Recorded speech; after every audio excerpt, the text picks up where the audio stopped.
আসসালামু আলাইকুম ভাই বোনেরা, আপনারা কেমন আছেন সবাই? আমি তো আলহামদুলিল্লাহ ভালো আছি। আজকে দেখুন আমি একটা নতুন আর কি চট্টগ্রামের একটা রেসিপি নিয়ে এসেছি। এইটা আমার আব্বুর। এই যে এগ দিয়ে আমি ডিম দিয়ে এগুলা রান্না করব, এই সবজিটা। আর আমি একটা পাট শাক রান্না করব, আমাদের সিলেটি পাট শাক। এই দেখুন, এগুলা কাটা ফ্রোজন করা। আমি এটার সাথে কাঁঠাল বিচি দেই আমরা নর্মালি। আজকে আমার ঘরে কাঁঠাল বিচি নাই। আমি এই একটা আলু চিকন চিকন করে কেটেছি, আর একটু রসুন হাফ, আর একটা লাল পেঁয়াজ দিব আমি ওই ডিমের মধ্যে, আর একটা আমি মিডিয়াম সাইজের হোয়াইট পেঁয়াজ কেটে রেখেছি। তো হাঁড়িও বসিয়ে দিয়েছি, দেখুন। এখন রান্নাটা বসিয়ে দেই, আশা করি আপনাদের ভালো লাগবে। এখন আমি হাঁড়ির মধ্যে তেল দিয়ে দিব। এটা আমি এই সবজিগুলা ভাজবো। প্রথম সবজি ভাজবো আর ডিমগুলাও ফ্রাই করব হলুদ দিয়ে, হলুদ মেখে। আর শাকের মধ্যে আমি কোনো তেল দিব না। এক একজনে এক এক রকম খায়। আমাদের সিলেটের লোকগুলা এইভাবে খায়। কাঁঠাল বিচি নেই আমার বাসায়। আমরা মাছ ভাজিও দেই, ইলিশ মাছকে ভাজি করে জুরি জুরি করে আমরা দেই। এটা আমার ঘরে আজকে নাই। এই ইলিশ মাছ আমি মেকরুল ফিশ দিয়ে, আলু দিয়ে, কাঁচামরিচ দিয়ে, পেঁয়াজ দিয়ে। এই দেখুন আমি পেঁয়াজটা দিয়ে দিছি, বিসমিল্লাহ। একবারেই দিয়ে দিব সব কিছু দিয়ে, আর একদম লো আছে এটাকে রেখে দেব। আমি রসুনগুলাও দিয়ে দিচ্ছি, মরিচ আমি পরে দেব। আমি তো জাল কম খাই, এর জন্যে পরে দিব। আমি রসুন পেঁয়াজ আলু সব কিছু দিয়ে এটাকে বসিয়ে দেব। এই আলুটাও দিয়ে দিচ্ছি, আর শুধু লবণ দেব, দ্যাটস ইট। মরিচ আমি দিব পরে। এই যে আমি 1 চামচ লবণ দিচ্ছি, আরও একটু দিয়ে দিচ্ছি। এই যে 1 চামচ, আর অল্প একটু বাড়িয়ে। কোনো পানি দেব না আমি। এই যে শাকটা না ফ্রোজন করা, তো এই শাকের থেকে পানি উঠবে।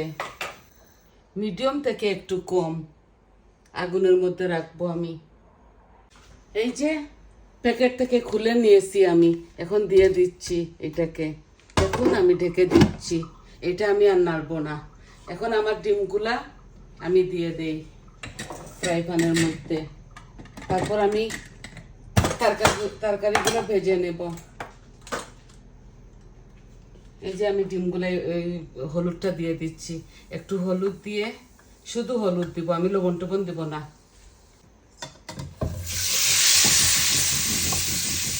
আর আমি তরকারিগুলো বেশি ভাজবো না, এটাকে এভাবে একটু লাল লাল করে নেই। আমি আধা চামচের মতো কালো জিরা দিয়ে দিচ্ছি। দেখুন এই তরকারিটা না একটু অন্য স্টাইলে। চিটাগাং আব্বু থাকতেন, আমরা থাকতাম, তো আব্বু রান্না করতেন এইভাবে। আমি একটু শিখেছি, আপনারাও শিখেন। বেগুন দিয়ে করতেন আব্বু। আমার বাসায় বেগুন নেই, আর আমি বেগুন বেশি খাইও না, আমার একটু অ্যালার্জিকের সমস্যা আছে। এই একটু জিরাও দিয়ে দিয়েছি। এই দেখুন একটু ভাজা ভাজা হয়ে গেলে আমি মরিচও এটার মধ্যে এখন দিব না, আমি পরে দেব। আমি সব রকমের মরিচ একটু একটু দেবো এটার মধ্যে, আমার তরকারিগুলা ভাজা হয়ে গেলে। এই যে অ্যালুমিনিয়াম পানটা না, এটার মধ্যে যে কোনো জিনিস রান্না করলে খুবই মজা হয়। এই আমি একটার গ্যাসটা অফ করে দিচ্ছি। একটা আমি বেশি এটাকে ভাজবো না, ভাজলে তো শক্ত হয়ে যায়। এ বন্ধ করে দিচ্ছি। দেখুন লাল হয়ে গেছে। এখানে 3 রকমের সবজি আছে আমার, কালো জিরা আর এই যে কোজেট, বেগুন দিয়ে করতেন আব্বু। এইভাবে আমি এটাকে ভেজে নেবো একটু। আমি হলুদ দিচ্ছি। আমরা তো এই ঘরে 3 জন থাকি, আমরা অল্প অল্প রান্না করি, তাই আমাদের তরকারিগুলোতেও আমরা অল্প অল্প মশলা দিই। লবণ আমি দিয়েছিলাম সরিষা বাটার সময়, এখন আমি হাফ চামচ থেকে একটু বেশি দিচ্ছি।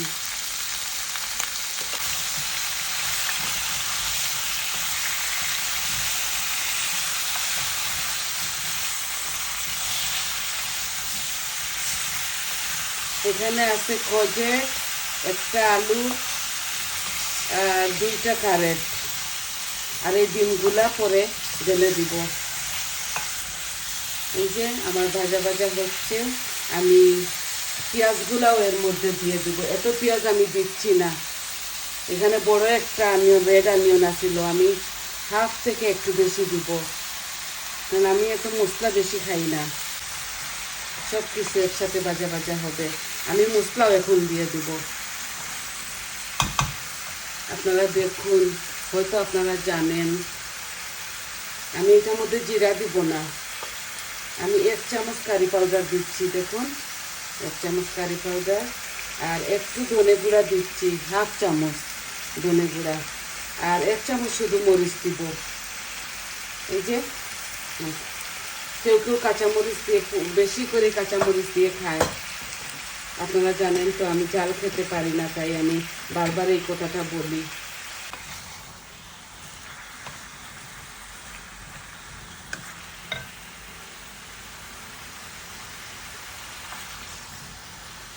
সব মশলা আমি দিয়ে দিয়েছি, দেখলেন তো। এভাবে একটু পানি দিয়ে গন্ধটা মেরে নেই।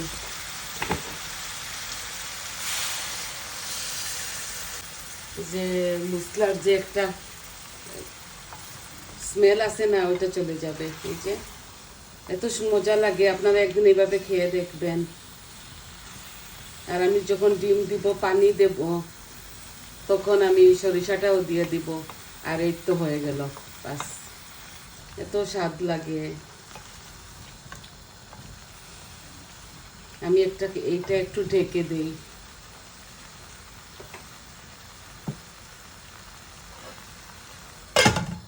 যে আমার শাকটা হচ্ছে, দেখছেন পানি উঠতেছে আস্তে আস্তে ধীরে ধীরে।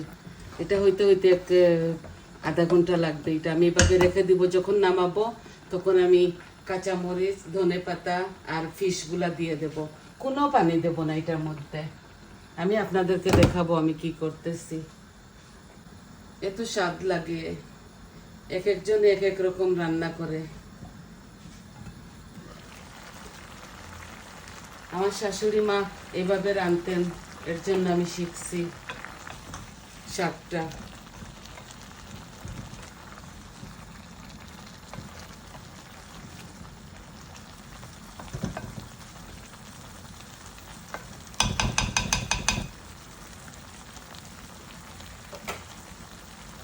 এই ডিমগুলাও আমি দিয়ে দিচ্ছি। তারপর আমি সরিষা বাটাগুলা দিয়ে দেব। এই যে পোস্ত আর সরিষা একসাথে বেটে নিয়েছি মিক্সচারের মধ্যে, আরো একটু পানি দেব, এটা একটু মাখা মাখা হবে। আমি যখন সরিষাটা বেটে নেই তখন আমি 2টা কাঁচামরিচ দিয়েছিলাম, আর এখন আমি এই যে এখান থেকে 2টা আরো দিয়ে দিব। এগুলো যে জাল, খুবই জাল। 3টা দিচ্ছি আমি, এইভাবে আস্তে আস্তে দিয়ে দিচ্ছি। বৌমা লাগিয়ে খাবে, আর তো কেউ, আমার ছেলে খায় না মরিচ, আমরা খুব কম খাই।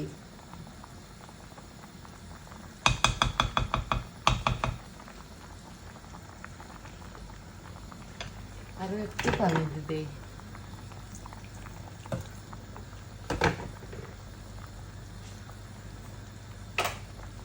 এখন ঢেকে দেব, একটু চিনিও দেব। এই আমি হাফ টি স্পুনে হবে একটু দিয়ে দিচ্ছি, স্বাদটা অন্যরকম হবে বলে। বেগুনের মতো না, ওই কজেরটা গলে যাবে। নিয়ে আসতেছি, এই দেখুন। আমি এখন মাছটাও ঢেলে দেব। এই যে একটা মেকরুল, টিনের মেকরুল দিয়ে দিচ্ছি।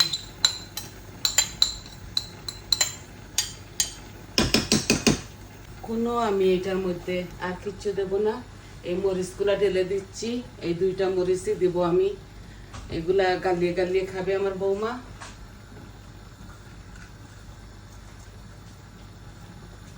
আর নাকা মরিচ আছে ফ্রেশ, ওরা খাবে লাগিয়ে লাগিয়ে।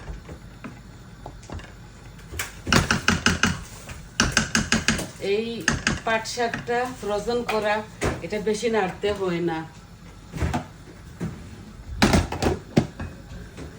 আমার হাতটাতে তো প্রবলেম আপনারা জানেন, আমি কয়েক মাস ভিডিও দেইনি, এখন আস্তে আস্তে ঠিক হচ্ছে। তো বেশি ভারী কিচ্ছু করতে পারবো না। আমি পিঠা বানাবো, আমি বেশি এই যে হার্ড করে কিছু পরোটার মতো বানিয়ে নিতে পারি না, আমার হাতের রাইট শোল্ডারে প্রবলেম।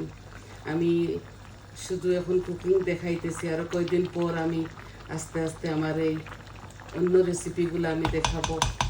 এই যে দেখছেন পাতলা পাতলার মতো, এইভাবে এটা হবে। একদম ব্লক এসে গেছে, আমি জালটা কমিয়ে নিই। আমি কোনো টমেটো দিচ্ছি না, কারণ এটার মধ্যে শসা বাটা, শসা আর পোস্ত। এই আস্তে আস্তে হোক, একদম আস্তে আস্তে হোক দুটোটা কারি। বেশি সময় লাগবে না, 10 মিনিটের মধ্যে হয়ে যাবে। আর আমি একটু মাস্টার অয়েল, এই যে একটু মাস্টার অয়েল দিচ্ছি এটার উপরে। একদম ইলিশ মাছের মতো লাগে খেতে। অল্প একটু দিচ্ছি, 1 টেবিল স্পুনের মতো। আর আমি ফ্রোজেন করা ধনে পাতাও দিয়ে দিচ্ছি দুটোটার মধ্যে। আমার ঘরে ফ্রেশ নাই। এখন আমি ধনে পাতাও দিয়ে দিচ্ছি, এই যে এই ডিম কারির মধ্যে। আর এখন আমি ধনে পাতা দিয়ে দিচ্ছি শাকের মধ্যেও ফ্রোজেন করা।